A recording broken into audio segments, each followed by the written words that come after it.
Hi book friends, welcome back to my channel. I am Charlotte and this is Charlotteshelves. I aim to upload fortnightly bookish related content, and today's video I have a trip to London and a book haul for you. We made a list before we went up to town of which shops we did want to kind of hit and tick off, and then there were a couple that we just spontaneously visited on the day, which was really fun. My best friend is also the kind of person that will say things like, let's not make a dinner reservation, let's go to this place and see what we can eat or experience or find. And that does not sit easy on my heart. As someone who is a planner, spending the day and a day out in town with someone who is much more free range, that was very new to me. But also I surprised myself by having the most extraordinary time. Did a trip that was kind of counter to everything that feels intuitive to me. I was a bit nervous and apprehensive, and if anything, she taught me how good life and life's experiences can be if you let go of the reins a little. I'm just going to take you with us as we travel around London and some of the little sites and the bookshops that we visited, and at the end of this video I will do a quick book haul.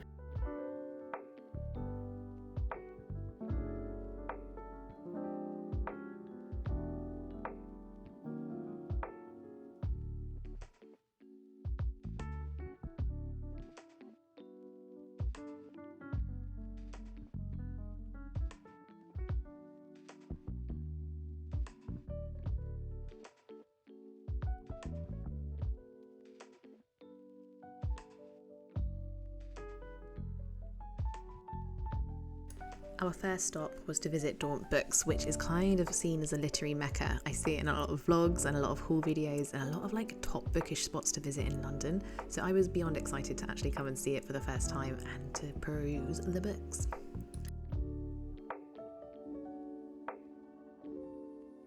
This is a uniquely beautiful Edwardian store, and they have a really large selection of books. It's more of a little bit of everything than I would say one particular genre as a specialism, but this space and the light towards that sort of atrium or the sort of conservatory type area that we're looking now, you can just see all the way down across that mezzanine level, and it's beautiful.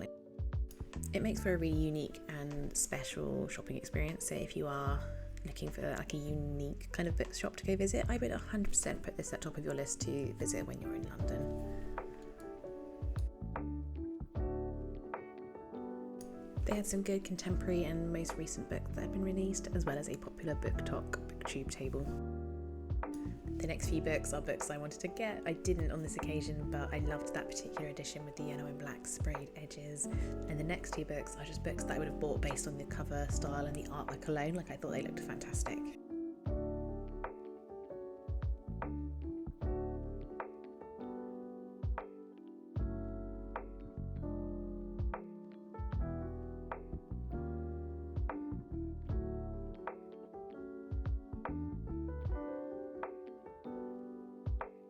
We next took a walk through one of my favourite areas of London, which is the Bloomsbury area, also known for the Bloomsbury literary and art movement.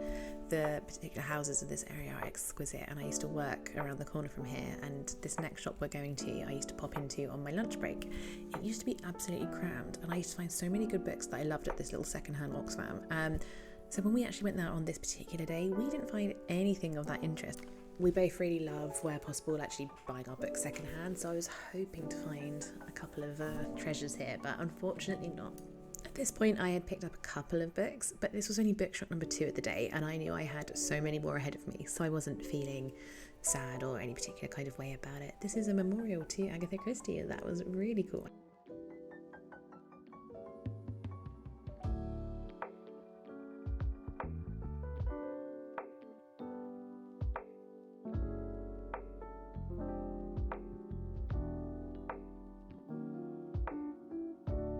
Next up was another secondhand bookshop on Charing Cross, and this was really cool, but again we didn't really find anything that we were looking for. I was tempted by I think it was a biography on Wollstonecraft or Godwin, but there was nothing really that tickled my fancy here.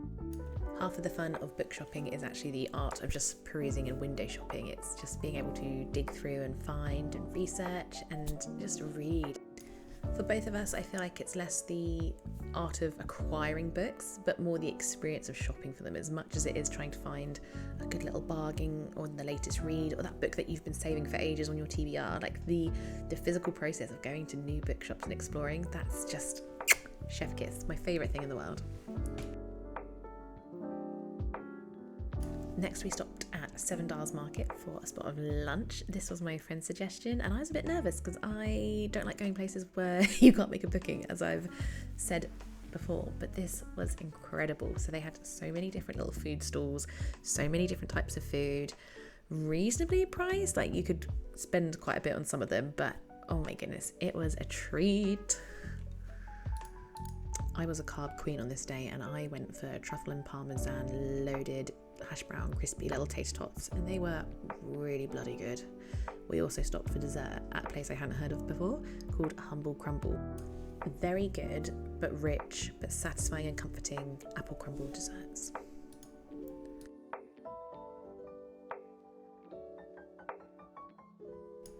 Our third book stop was Foyles. I've not been to a Foyles before and it was phenomenal. You can see how many floors there are and just how many books they actually hold. Even though I do really like to try and buy secondhand or gently used or new to me books, if you were going to go and buy brand new hardbacks and things, this place is just exquisite. They really do have a bit of everything and a lot of it.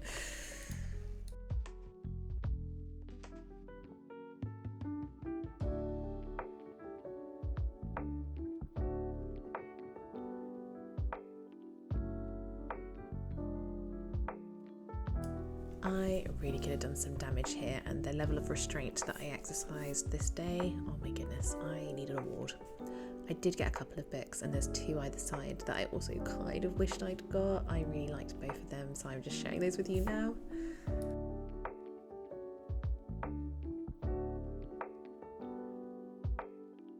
After a good amount of perusing in Foyles, we moved on to the Poetry Pharmacy on Oxford Street. I don't know how long this is going to be here or whether it's just a pop-up spot, but it's a pharmacy-based poetry-only shop, and they are meant to be able to give you medicines or tonics or prescriptions to assist you with your particular needs, and they supply poetry as your medicine. So you can buy these little pills and pots and cure-alls and fixes and hopefully find something to solve your problems. I had seen this on a number of videos on TikTok and it's very gimmicky and it's also kind of expensive. It's beautiful to visit. I've never seen anything like it. I would describe it almost more like an experience to go see how they've arranged the sort of pharmaceutical side of poetry. And I love that it also honoured that poetry as an art form is used for so many different occasions as well. And it was wonderful to see how it honoured each sort of emotion or ailment or need.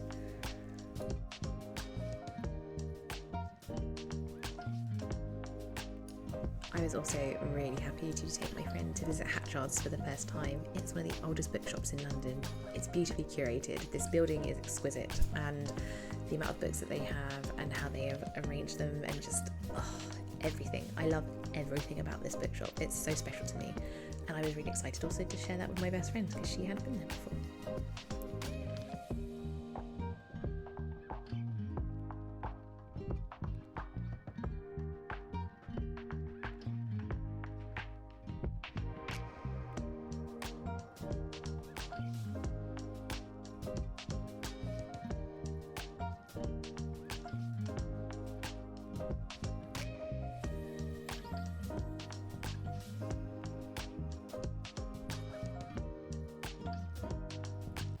Sitting on my feet. The first two books that I got were from Daunt Books, and they give you these cute little bookmarks when you go. They stick you one in per book that you have. I got was Only Dull People Are Brilliant at Breakfast. This is Oscar Wilde, a compendium of famous passages, quotations and sort of sayings of his. Perfect miniature collection of his literary sayings and works, and that I could just carry around with me to dip into or just to reading one sitting. I also really like this Penguin series that they're doing, or sort of miniature classics. I thought that would look really nice on my shelf. The second book I got from Daunt is The Canterville Ghost, also by Oscar Wilde. This is also available for free to read, I believe, on Project Gutenberg, which is a website that hosts texts that are post-copyright laws, so that they have now expired and they are freely available to read, and they also publish them in a range of different formats. Although I know that this is available to read for free, I just loved this little particular edition and I hadn't read it before, and I just thought that would look so nice on my bookshelf, like the artwork and the illustration, plus the pops of black and gold. Novella, I believe it's got a touch of the Gothic in it, in addition to kind of being a bit of a satirical work. I believe An American Family by this big old spooky house that is actually turning out to be haunted, and I believe Wilde is trying to satirise both types of, I think maybe the British upper classes and maybe the Americans, or some sort of disparity between the two. I know that Wilde did do a lot of tours, lectures and talks between the UK and also in America. He kind of travelled Northern America quite extensively when he would give these very famous lectures and readings of his own books and plays and works and things like that. So I'm wondering if he's drawing perhaps, on his knowledge and experience of both British and American 19th century societies. The next book that I purchased was Bright Young Women by Jessica Knoll. This has been taken off my hands already by a family member who wants to give it to me as a Christmas present, so I'm looking forward to that. I've seen a lot of interest and attention around this particular book. I believe it's a reimagining of the serial killer Ted Bundy. This work is trying to centre the victims' narratives as opposed to the celebrity and status that Ted Bundy had at the time. He was bizarrely adored by many women who wrote him these letters of infatuation whilst he was incarcerated.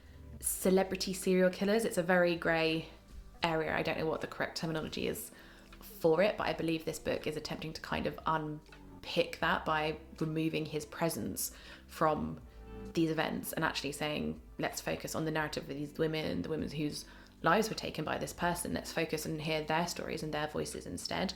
The next book I have is Feed by Mira Grant. Years ago I read World War Z and I loved it. I didn't think I would be a zombie horror girly.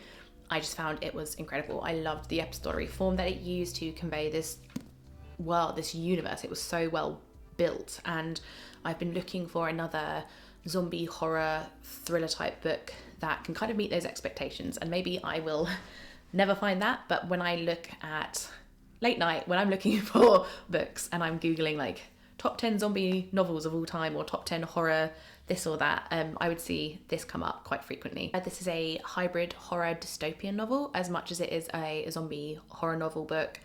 I think some of the reviews that have been negatively attributed to it are because people, I think, were expecting a straight up zombie work.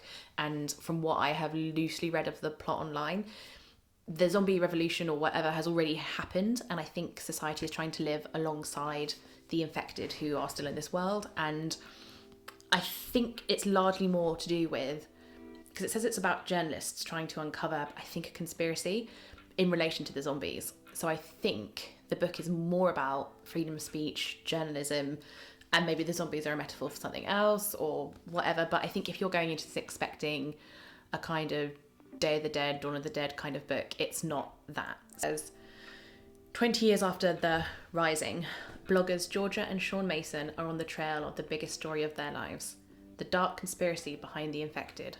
The truth will out, even if it kills them. The final book I got on our trip to London was Christmas Poems by Wendy Cope. I think I've spoken about her before. She is an incredible female poet. I thought a seasonally themed, festive amalgamation of her collected poetry and works would just be perfect for this season.